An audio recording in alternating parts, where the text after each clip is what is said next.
Welcome back, YouTube, and today I want to talk about episode 5 of Costume of the Elite. And as you guys know, last episode, episode 4, we actually met a new character named Sakura-san, and she actually happened to witness the altercation that took place between Pseudo and the Class C students. And throughout this episode, at the beginning, we see Kushida and Kayotaka trying to persuade her to come forward and back up Pseudo. And she's a really shy character, but she's really sweet. And you know, she's kind of shy, and there's like not much to know about her besides that, you know, she's very timid and very hard to face people. Like, she's hard to make eye contact with, and she doesn't enjoy it. But other than that, she's a really cute character, and she didn't get a lot of development or per se, except that we found out that she takes photo shoots and has like these little scenes where she looks like she's off a hentai or something. But that could just be me. But yeah, other than that, she's a really cool character so far. And Kushida and Kayotaka are trying to persuade her to come forward and help out Pseudo. And throughout the episode, we see Kayotaka and her interacting and getting a little bit closer. At first, she doesn't really seem to be interested in helping out, but she comes along at the end. And this episode really showed what this anime is really about. If you think about it, it's a lot of suspense, and again, like, you're just left with questioning. And my part is, what's really going on behind the whole classes and the rivalries and all that. Like, as from episode 4, if you guys remember, we got the scene where the students were in the club, and I really don't know what that meant or why they were there and how they got there. But so far, I'm basing it off of like the powers of like each class. Like, I guess D being the lower class, and I mean that's pretty much been explained. But other than that, that's what I'm getting the feel of. In this episode, it really showed a lot of good stuff for Horikita, as towards the ending between the whole interrogation scene and whatnot, which is what I really want to get into. The interrogation scene was actually the best thing about this episode. Without that scene, I don't think I'd be able to do a review. So, that being said, let's get to it.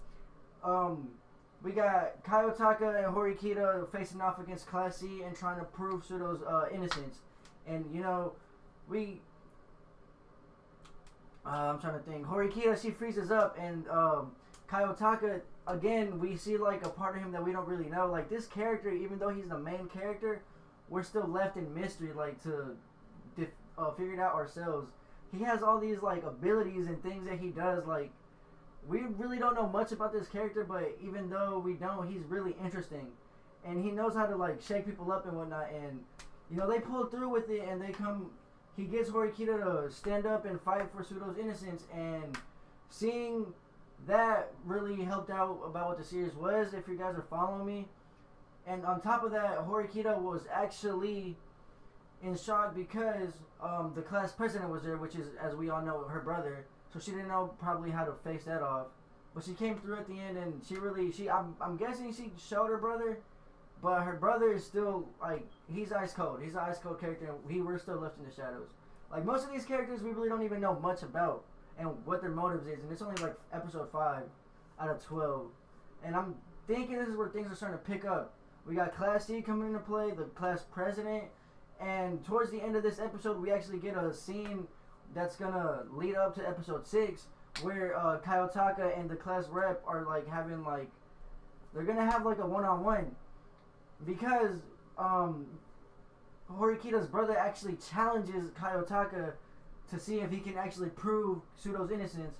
Whoever doesn't prove the innocence will eventually get expulsion is on the line here, so we really don't know what's gonna happen.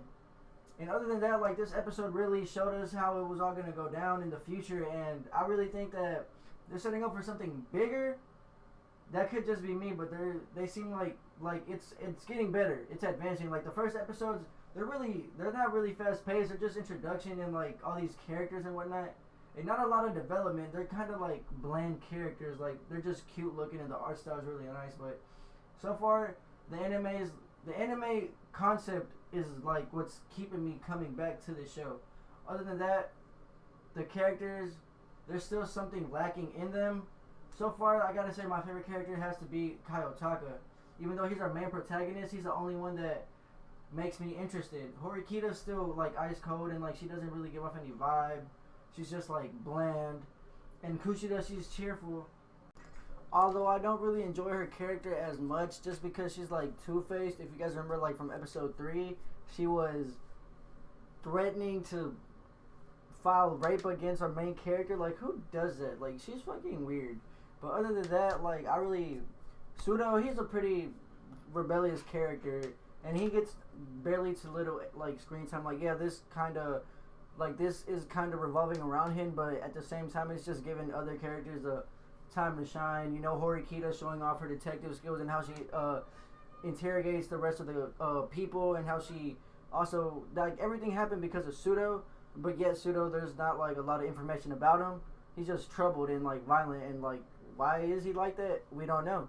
Like, there's really not much. And then you have the teacher, who's barely starting to show up, and we really don't know about her. We really don't know much about these characters other than the roles they're playing in the school, which I guess is enough to go off on an anime that's, you know, kind of with this atmosphere, if you get what I mean. I guess it's enough to keep the ball rolling and bringing me back every week.